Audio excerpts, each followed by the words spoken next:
Hello guys, welcome to Rubik Tutors. So in this video I am going to show you how to make checkers pattern on cube, okay? So first let me tell you what is the meaning of checkers pattern. So on the all sides of cube there is a chessboard, okay? So it's like black, white, black, white, black, white, like that, okay?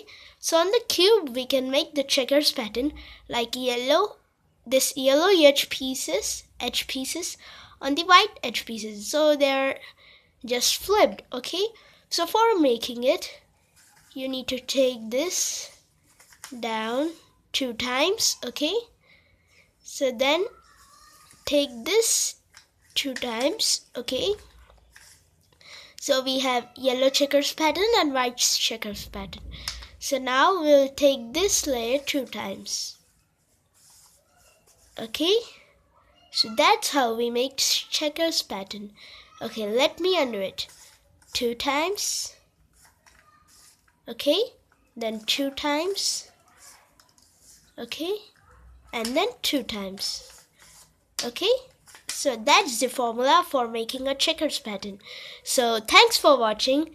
If you like it, please give a like, subscribe for more videos and share.